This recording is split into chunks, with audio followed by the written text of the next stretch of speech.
Hello नमस्कार राम राम। तो आज का टॉपिक है कि क्या रूटीन होना चाहिए या क्या शेड्यूल होना चाहिए एक होम स्कूलिंग बच्चे के लिए। तो वैसे तो होम स्कूलिंग का मतलब ये है कि कोई फिक्स शेड्यूल ना हो आपका, लाइक स्कूल की तरह आपको सुबह सुबह उठना हो, भागना दौड़ना हो, बस पकड़नी है, स्कूल जाना है बेमन से। बट फिर भी अगर आप एक हेल्दी रूटीन फॉलो करो तो ये आपके फ्यूचर लाइफ के लिए ज़्यादा अच्छा होता है। और होम स्कूलिंग के अंदर हम ये रूटीन इजीली फॉलो कर सकते हैं क्योंकि हमें किसी टाइप का कोई प्रेशर नहीं होता, ना बच्चे पे ना पेरेंट्स के ऊपर। एक बात तो पहले ये समझने वाली है कि एजुकेशन और स्कूलिंग दोनों अलग अलग चीज़ें हैं, ये कोई एक चीज़ नहीं है। अगर आपको एजुकेशन लेनी है तो स्कूल जाना ज़रूरी नहीं है, इसके लिए आप मेरी पुरानी वीडियोस देख सकते हो। एजुकेशन का मतलब ये नहीं है कि आप डॉक्टर्स और इंजीनियरिंग के पीछे ही भागो। इसके अलावा भी आपको अंडरस्टैंड करना पड़ेगा कि आपकी लाइफ में बहुत सारी चीज़ें हैं जो ज़रूरी हैं। आपको कुछ भी पसंद हो सकता है, लाइक म्यूज़िक, डांसिंग, पेंटिंग, आप उसके अंदर भी करियर बना सकते हो, ना कि सिर्फ डॉक्टरेट, इंजीनियरिंग और बाकी इन सब चीज़ों जो प्रोफेशनल कोर्सेज हैं इनके पीछे ही भागो। अगर आपका मन नहीं है तो आपको कोई ज़रूरत नहीं है करने की। और होम स्कूलिंग में हम ज़्यादातर इसी चीज़ों पे ध्यान देते हैं कि हम रेगुलर स्कूलिंग से हटकर कुछ काम करें, हटकर कुछ सोचें। सेम चीज़, same type of study education हर बच्चे को नहीं मिलनी चाहिए। होम स्कूलिंग का मतलब है कि आप अपने जवाब खुद ढूंढो। आपको ज़रूरत नहीं है हर बुकिश नॉलेज को या हर रटे रटाए जो रेडीमेड आपके जवाब हैं, आंसर्स हैं, उन्हीं को फॉलो करो। हर सवाल का आपका अपना एक जवाब हो सकता है, आप उसके पीछे जाओ। होम स्कूलिंग का सीधा सीधा मतलब एक है कि आप अपने बच्चे को बचपन में पढ़ना और लिखना, कोई भी लैंग्वेज हो, हिंदी, इंग्लिश, उर्दू, मराठी, आप उसको लिखना और पढ़ना अगर एक बार आपने सिखा दिया, उसके बाद पूरी दुनिया उसकी है। वो जो चाहे वो लिख सकता है, पढ़ सकता है। उसको हिंदी में इंटरेस्ट है, हिंदी पढ़े, इंग्लिश में इंटरेस्ट है, इंग्लिश पढ़े, मैथ्स में इंटरेस्ट है, मैथ्स पढ़े। दुनिया भर के सोर्स ऑफ एजुकेशन अवेलेबल हैं। आपको बस लिखना और पढ़ने पे ही ज़्यादा ध्यान देना चाहिए। इसके अलावा बाकी चीज़ें बच्चा अपनी लाइफ में खुद ढूंढ सकता है और वो कर सकता है। मेरा एक बेटा है जो 4 साल का है, उसका नाम शौर्य प्रताप सिंह है और मैं आज उसकी डेली रूटीन के बारे में आपको बताऊंगा। आपका बच्चा का अलग इंटरेस्ट हो सकता है तो आप उसको अकॉर्डिंगली आप चेंज कर सकते हो। ये एक नॉर्मल होम स्कूलर का एक डे है जो मेरा बच्चा फॉलो करता है, अपने मन से फॉलो करता है। इसमें कोई भी मेरी बाउंडेशन नहीं है कि आपको सुबह ये करना है, शाम को ये करना है। आपका जो मन है उसने अपना रूटीन खुद सेट किया है। उसको जब जो खेलने का मन करता है वो खेलता है, जिस टाइम पढ़ाई करने का मन करता है पढ़ाई करता है। तो यही हमारी एक खूबसूरती है होम स्कूलिंग की कि हमें कोई प्रेशर नहीं होता और हमारे बच्चे पे कोई प्रेशर नहीं होता, कोई डिग्री का, कोई मार्क्स का, कोई टेस्ट का, कोई असाइनमेंट का। आपको जब जिस हिसाब से जो मन करता है वो आप कर सकते हो। इसका मतलब ये नहीं है कि आपका बच्चा बेवकूफ़ है या अनपढ़ रहेगा। आपका बच्चा अपनी काबिलियत से, आपकी सोच से ज़्यादा ही कर लेगा। मेरा बेटा मॉर्निंग में 5:30 से 6 बजे, सवा 6 बजे तक उठ जाता है। ये उसका डेली रूटीन है और वो 2.5 साल के आसपास से अपने आप इस टाइम पे उठ जाता है, उसका डेली रूटीन है। क्यों उठ जाता है, मे बी इसका मेन रीज़न हो क्योंकि मेरा जिम है, मैं फिटनेस लाइन से बिलोंग करता हूँ। तो हमारा शेड्यूल है घर में सुबह जल्दी उठने का, तो देखेगा बच्चा वही करेगा। तो हम जल्दी उठते हैं इसलिए मे बी वो भी जल्दी उठता है। लेकिन इसका एक मेन कारण ये भी है कि आप रात को सोते कब हो। अगर आप रात को जल्दी सोओगे तभी आप मॉर्निंग में जल्दी उठ सकते हो। अगर आपकी रात को 2 बजे, 1 बजे होती है तो आप मॉर्निंग में भूल जाओ, सुबह आप 5-6 बजे उठ सकते हो। एक 4 साल के बच्चे के लिए 8 से 10 घंटे की नींद इनफ है। 4 साल, 3 साल, 5 साल, 6 साल तक के बच्चे के लिए 8 से 10 घंटे की नींद इनफ है। अब 8 घंटे की नींद के या 10 घंटे की नींद के लिए रात को 9-10 बजे मैक्सिमम बच्चा अगर सो जाता है तो ये बेस्ट टाइम है सोने का। और मॉर्निंग में 5 से 6 के बीच कभी भी उठ जाओ, 6 से लेट नहीं हो, 5 से जल्दी उठने का कोई ज़रूरत नहीं है। एक हेल्दी लाइफस्टाइल के लिए हमें हमारे बच्चों को टाइम से सोने और टाइम से उठने की आदत बचपन से ही डाल देनी चाहिए। और ये आदत उनमें जब डलेगी जब उनके पेरेंट्स सेम काम करेंगे, क्योंकि बच्चा जो देखेगा वही करेगा। ये आपकी बॉडी का भी एक अपना वेकअप टाइम और स्लीप टाइम होता है। बॉडी हमारी बनी है रात को सोने के लिए और दिन में काम करने के लिए। बट जो हमारी आज की अनहेल्दी लाइफस्टाइल है उसके कारण कोई रात को 2 बजे, 3 बजे सोता है, फिर नाइट शिफ्ट, डे शिफ्ट, ये सब हमारी हेल्थ को ख़राब करती है। बट आप बचपन से ही आदत डालो कि रात का मतलब सोना और दिन का मतलब काम करना। मॉर्निंग हो जाती है 4 बजे के बाद। अब आपने देखा होगा बहुत सारी लेडीज़ हैं, जेंट्स भी हैं गांव में या फिर कहीं इस टाइप की जो पुरानी लाइफस्टाइल जीते हैं, वो 4 बजे उनका दिन हो जाता है, वो अपना काम करने स्टार्ट कर देते हैं और रात को 8-9 बजे तक उनकी रात हो जाती है। तो इस चीज़ को आपको बचपन से अपने बच्चे को फॉलो करवाना पड़ेगा अगर आप उसको एक अच्छी और हेल्दी लाइफस्टाइल देना चाहते हो। इसका एजुकेशन से ज़्यादा मतलब नहीं है, बट आपका बच्चा अगर हेल्दी ही नहीं रहेगा, साल के 12 महीने में से 4 महीने वो बीमार हो रहा है, सर्दी खांसी जुकाम हो रहा है, पेट में दर्द हो रहा है या और कोई प्रॉब्लम्स उसको हो रही हैं, तो वो कैसे एजुकेशन में आगे कैसे बढ़ सकता है। तो आप इस चीज़ का ध्यान रखो खास तौर पे कि रात को टाइम से सोना और टाइम से उठाना, बच्चे की आदत बचपन से ही आप डाल दो। तो दिन की शुरुआत हमेशा आपकी पसंद की चीज़ों के साथ होनी चाहिए। अगर आपका दिन हो रहा है और आपकी पसंद की चीज़ के साथ आप अपने दिन की शुरुआत करते हो, तो उससे तो अच्छी चीज़ ही कोई नहीं है। लेकिन आजकल के जो स्कूल गोइंग किड्स हैं और जो पेरेंट्स हैं, उनका एक ही रूटीन होता है, सुबह सुबह ज़बरदस्ती बच्चों को उठाना। बच्चे 10 बार तो बोलेंगे मुझे आज नहीं जाना, मेरा आज मन नहीं है, ये वो। छोटे बच्चे में भी ना बोलें, लेकिन थोड़ा सा 4-5 साल 6 साल के जब बच्चे हो जाते हैं तो उनके रोज़ के बहाने स्टार्ट हो जाते हैं। तो एक ये सबसे बड़ा रीज़न है अनहेल्दी लाइफस्टाइल का और आपके बच्चे की ग्रोथ को रोक देने का, कि उसका आप दिन की शुरुआत उस चीज़ से करते हो जिसमें उसका मन नहीं है, वो नहीं जाना चाहता स्कूल, या उसको नहीं सुबह सुबह उठ के नहाना या भागना, स्कूल के लिए रेडी होना, बस के लिए वेट करना, वो नहीं चाहता।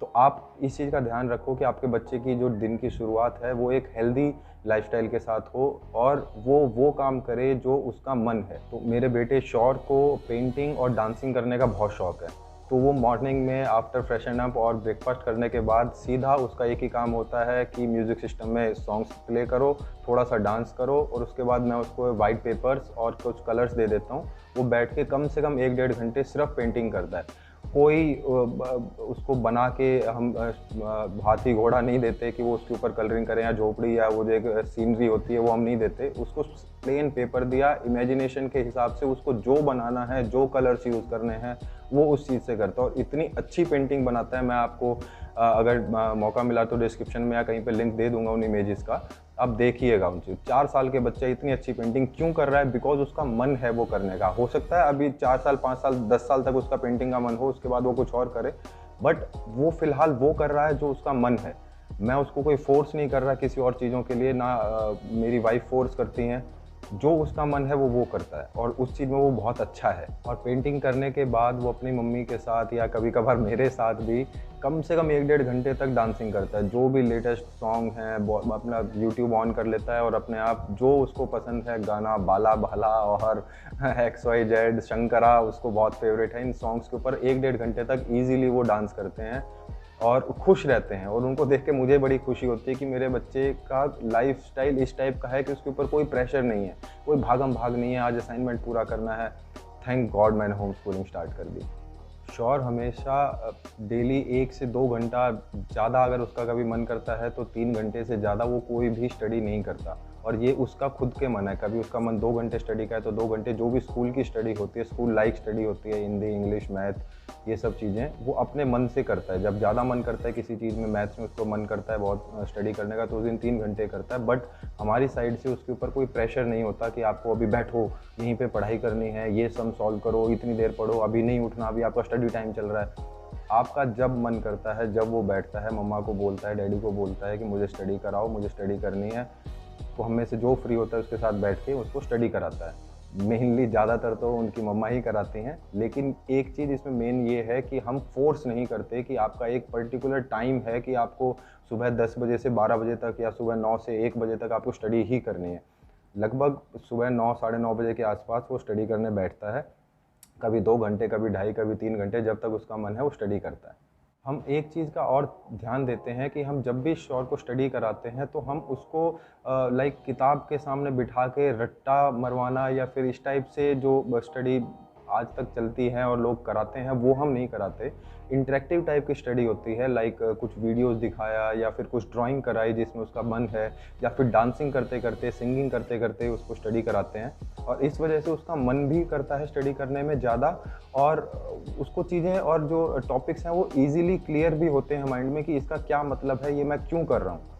आप समझ रहे हो कि कोई रटने की ज़रूरत नहीं है हमें हर चीज़ को, क्योंकि हम, और रटने की ज़रूरत क्यों नहीं है बुकिश नॉलेज की या बुकिश आंसर की, और जो रेडीमेड आंसर्स होते हैं, क्योंकि हमें कोई एग्ज़ाम नहीं देना, कोई एग्ज़ाम के पेपर में हमें आंसर नहीं लिखना कि हमने सेम आंसर नहीं लिखा तो फिर A फॉर एरोप्लेन ही होता है, यही लिखना है हमें। अगर A फॉर हमने कुछ और लिख दिया तो वो गलत हो जाएगा। सो आफ्टर स्टडी शौर सीधा एक काम करता है और वो उसका डेली रूटीन है। हमारे घर में अप्रॉक्स 40-50 प्लांट्स हैं जो इंडोर भी हैं और हर बालकनी में भी रखे हुए हैं। हर प्लांट में उसको पानी देना होता है, उसके स्प्रे करता है, मतलब उसको एक चीज़ का पता है कि इन प्लांट्स से हमें क्या मिल रहा है, ये प्लांट्स हमें क्या दे रहे हैं और ये प्लांट्स की हमारी लाइफ में कितना इंपॉर्टेंस है। और मैं आपको फिर बता रहा हूँ, वो एक 4 साल का बेटा है मेरा, कोई बहुत बड़ा नहीं है, बट उसकी बातें मैं कभी आपको वीडियो में लाऊंगा। उसकी बातें इतनी ज़्यादा नॉलेजेबल होती हैं कि कई बार हम सोचते हैं कि अरे 4 साल का बच्चा इतनी सब चीज़ें कैसे बोल रहा है कि आप प्लांट्स को ऐसे मत करो, डैडी आज आप प्लांट्स को पानी देना भूल गए, आपको पानी देना था, लाओ मैं जाके दे देता हूँ, प्लांट्स हमारे थ्रस्टी होंगे, प्लांट्स को पानी देना ज़रूरी होता है, इस टाइप से। तो अपने बच्चों को ये सब क्रिएटिव चीज़ें भी कराइए ताकि उसको एक किताबों की दुनिया से बाहर निकल के भी वो असली दुनिया को समझे कि दुनिया में हमारे लिए ज़रूरी क्या है, फार्मिंग कैसे ज़रूरी है, खाना हमें कहाँ से मिलता है, प्लांट्स और ट्रीज़ हमारे लिए क्यों लाइफ में ज़रूरी हैं, हमें ऑक्सीजन कहाँ से मिलती है। ये नेचर के बारे में हमें बताना बहुत ज़रूरी है। और इसके लिए अगर हम एक स्पेशल टाइम दें बच्चे को कि आप अपना डिस्कवर करो चीज़ों के बारे में, मिट्टी में खेलता है, खूब खेलता है, गार्डनिंग करते टाइम पूरा मिट्टी में हो जाता है, वो आराम से करता है और हम उसको रोकते नहीं कि आप गंदे हो जाओगे, आप ये मत करो। ये अल्ट्रा हाइजीनिक जो चीज़ है आज के टाइम में बच्चों को कि आप गंदे हो जाओगे, ये वो ज़्यादा आपकी इम्यूनिटी ख़राब करता है बाय द वे। तो हम अपने बच्चे को ज़्यादा अल्ट्रा हाइजीनिक नहीं रखते, उसको जब खेलने का मन है मिट्टी में खेलता है, खेलने के बाद वो अपने आप जाके हाथ मुंह भी धोता है और अगर ज़्यादा गंदा हो जाता है तो नहा भी लेता है। तो आपको इन चीज़ों पे थोड़ा ध्यान देना चाहिए। और एक चीज़ मुझे बड़ी अजीब लगती है, आज के जो हमारा समाज है या कुछ भी कह लो, जो हमारी दुनिया है, इसके अंदर बच्चों को स्कूल में बड़ी चीज़ें सिखाई जाती हैं और हम घर में भी रटिफिकेशन करवाते हैं उस चीज़ का, लाइक इंडिया का फर्स्ट प्राइम मिनिस्टर कौन है, अमेरिका का प्रेसिडेंट कौन है, अमेरिका का फर्स्ट प्रेसिडेंट का नाम बताओ, चाइनीज़ प्रेसिडेंट का नाम बताओ, XYZ जो भी दुनियादारी के बारे में होता है। बट आपके बच्चे से अगर कोई ये पूछे कि आपके परदादा का नाम क्या है, या आपके दादाजी के पापा का नाम क्या है, या आपके पापा के दादाजी का नाम क्या है, इनमें से कोई भी क्वेश्चन अगर पूछता है तो उसको नहीं पता। अगर उसको उसके लिए जो आजकल हमारी जो सिंगल फैमिलीज़ हो चुकी हैं, जो हम यूनाइटेड फैमिली में नहीं रहते हैं, उसका बड़ा एक ड्रॉबैक है कि आपको आपके रूट्स के बारे में नहीं पता। आपके बच्चे को पता है डैडी का नाम, मम्मा का नाम, या फिर आपके जो भी अगर भाई बहन हैं उसके तो उसका नाम, इसके अलावा नहीं पता। दादा दादी के फोर फादर्स कौन थे या नाना नानी के साइड से कौन थे उसको नहीं पता। उसको अपना गांव का नाम नहीं पता, उसको डिस्ट्रिक्ट नहीं पता अपना, उसको अपना कुल नहीं पता, या XYZ जो भी आप समझ रहे हो मेरी बात, उसको सरनेम का मतलब नहीं पता। तो आपके रूट्स के बारे में अगर आप अपने बच्चों को नहीं बता रहे हो और आप दुनियादारी के बारे में बता रहे हो कि फलाने का प्राइम मिनिस्टर कौन, ढिमके का वो कौन, तो क्या नीड क्या है। वो ज़रूरी है, माना आपको दुनिया के बारे में पता होना चाहिए, बट पहले आप अपने घर के बारे में तो पता कर लो। अगर आपको अपने घर के बारे में ही नहीं पता तो आप दुनिया के बारे में जानकर करोगे क्या। कल को आपके बच्चे से कोई पूछता है कि बेटा आपका गांव क्या है, आपका गांव का नाम क्या है, और आपके बच्चे को यही नहीं पता आपके गांव का नाम क्या है, तो उसको क्या पता करना है कि हमारे देश की राजधानी क्या है, या US की राजधानी क्या है, या चाइना की राजधानी क्या है। आप पहले अपना तो पता कर लो। तो मैं इस चीज़ पर काफ़ी ध्यान देता हूँ कि मेरे बेटे को बेसिक नॉलेज अपनी फैमिली की हो, जिसमें उसको अपने पापा, दादा, दादा के दादा, अपना कुल, अपना XYZ गांव, तहसील, डिस्ट्रिक्ट, ये सब चीज़ों के बारे में बेसिक नॉलेज हो, और जो कि ज़रूरी है। एक चीज़ हमें नेचर भी ये सिखाती है कि जैसे कोई भी पेड़ पौधा होता है वो हर साल अपने फूल और पत्तों को झाड़ देता है पतझड़ में, और नए फूल और पत्ते आते हैं, बट कोई भी पेड़ कभी भी अपने रूट्स को नहीं छोड़ता। अगर रूट्स को कोई पेड़ छोड़ता है तो वो पेड़ मर जाता है, ये सिंपल एक है। तो अगर आप नेचर से सब चीज़ें सीखो तो आपको स्कूल और बुक्स में घुसने की ज़रूरत नहीं पड़ेगी। सो कभी भी अपने रूट्स को हमें नहीं छोड़ना चाहिए। आपको अपनी फैमिली के बारे में, अपने गांव के बारे में, या अपने रिलीजन के बारे में, चाहे आप हिंदू हो, मुस्लिम हो, क्रिश्चियन हो, बौद्ध हो, कोई भी हो, मैं ये नहीं कह रहा सिर्फ आप अपने रिलीजन के बारे में बेसिक नॉलेज अपने बच्चों को ज़रूर दो। और शौर को गीता पढ़ना बहुत पसंद है। अब ये आदत उसको कहाँ से लगी, तो इसका सिंपल आंसर है कि मेरी वाइफ यानी शौर की मम्मा डेली गीता पढ़ती हैं और बहुत सालों से पढ़ती आ रही हैं। तो वही सेम फर्स्ट पॉइंट में जो मैंने समझाया था, जो बच्चा देखेगा अपने घर में वो वही करेगा। तो शौर का बचपन से ही इंटरेस्ट था इन सब चीज़ों के अंदर। और माइंड यू वो 4 साल का बच्चा लगभग नहीं तो 30-40% गीता उसको याद है। आप उससे कोई श्लोक पूछते हो तो वो श्लोक बीच में से बता सकता है, या आपके साथ आप बोलते हो तो वो आपके साथ साथ रिपीट करता है, यानी उसको याद रहती हैं वो चीज़ें। अब आप ये सब बोलोगे कि यार ये स्पिरिचुअल में कहाँ आ गए, यार ये धर्म वरम कुछ नहीं होता, या ये पुरानी बातें हैं, तो वो देखो इंडिविजुअल की थिंकिंग है। अगर आपको नहीं अपने बच्चे को ये सब चीज़ें कराना या पढ़ाना तो आप मत पढ़ाओ, बट मैं पढ़ाता हूँ और मेरे को ये चीज़ें पसंद हैं और इसका हमारी लाइफ और हमारे बच्चे के फ्यूचर लाइफ पे बहुत गहरा इम्पैक्ट पड़ेगा। आपको गीता या फिर कोई भी आपकी अगर जो भी स्पिरिचुअल बुक हो, वो काफ़ी ऐसी चीज़ें सिखाती हैं, लाइक शांत दिमाग को कैसे आप अपना कंसंट्रेशन पावर कैसे बढ़ा सकते हो, आप कोई भी चीज़ को पॉजिटिवली कैसे ले सकते हो, आपको दुनिया में नेगेटिविटी इतनी जो बढ़ी हुई है आप उसको कन्वर्ट कैसे कर सकते हो पॉजिटिविटी में, या फिर आप अपने अंदर की नेगेटिविटी को कैसे बाहर निकाल सकते हो। आपको शांत रखने के लिए, आपके दिमाग को कॉन्सेंट्रेट करने के लिए आपको थोड़ा स्पिरिचुअल होना ज़रूरी है। और ये थोड़ा हो सकता है आपके लिए थोड़ा हो, लेकिन मेरे हिसाब से हमें अपने धर्म की या अपने रिलीजन की पूरी जानकारी होनी चाहिए और हमें अपने बच्चों को भी ये जानकारी देनी चाहिए। सो ये डेली रूटीन होता है लगभग जो मैंने आपको बताया मेरे बच्चे का, जो वो खुद उसने सेट किया है। हमने उसको कोई फोर्स नहीं किया इस रूटीन में, जो उसका मन करता रहा बचपन से हमने उसको रूटीन में धीरे धीरे डालते गए और वो अपने मन से उसने एक रूटीन सेट किया है। आज के टाइम में दुनिया बहुत तेज़ी से चेंज हो रही है, टेक्नोलॉजी रोज़ चेंज हो रही है। 10 साल पहले जो चलता था आज वो नहीं चलता। 10 साल तो मैंने बहुत ज़्यादा बोल दिया। 2 महीने पहले जो चल रहा था आज नहीं है। जैसे पिछले महीने तक टिकटॉक चलता था और आजकल टिकटॉक बंद हो चुका है। अच्छा है, मेड इन इंडिया पे जोर देना चाहिए हमें कि टेक्नोलॉजी जिस हिसाब से चेंज हो रही है इतनी फास्ट, इतनी तेज़ी से हमारा एजुकेशन सिस्टम चेंज नहीं हो रहा। हम आज भी वही पुरानी चीज़ें पढ़ रहे हैं और उन्हीं चीज़ों में बस रटे हुए हैं। और आपको मैंने जैसे पिछली वीडियोज़ में बताया था कि हमारे देश में हर साल लाखों इंजीनियर पैदा होते हैं, लेकिन वो लाखों इंजीनियर्स को जॉब नहीं मिलती। तो ऐसी पढ़ाई का फ़ायदा क्या जब आप ऐसी चीज़ को रट लेते हो लेकिन आप स्किल्ड नहीं हो। तो बिना स्किल के आपको कोई कंपनी वाला जॉब नहीं देगा। तो इस चीज़ पे हमें थोड़ा फोकस करना चाहिए, थोड़ा समझना चाहिए कि क्यों हमारे लिए जो पुराना एजुकेशन सिस्टम है वो ज़रूरी नहीं है। स्कूल्स का बस एक काम है कि वकीलों की तरह स्टडी को खींचते जाओ। जितना लंबा स्टडी को खींचोगे उतनी ज़्यादा फीस आपको मिलेगी। पहले जहाँ तक मुझे ध्यान आता है एलकेजी यूकेजी से ज़्यादा स्टडी इससे पहले नहीं होती थी। एलकेजी यूकेजी देन फर्स्ट होता था, उसके बाद नर्सरी एलकेजी यूकेजी आया, आजकल चल गया toddler then nursery then LKG then UKG then first.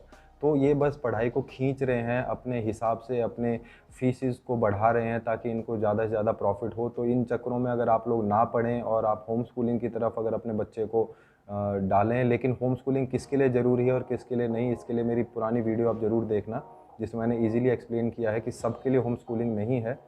Study हमेशा बच्चे की इंटरेस्ट और उसकी स्पीड के हिसाब से होनी चाहिए, ना कि आपके सिलेबस स्पीड या आपके स्कूल के इंटरेस्ट के हिसाब से।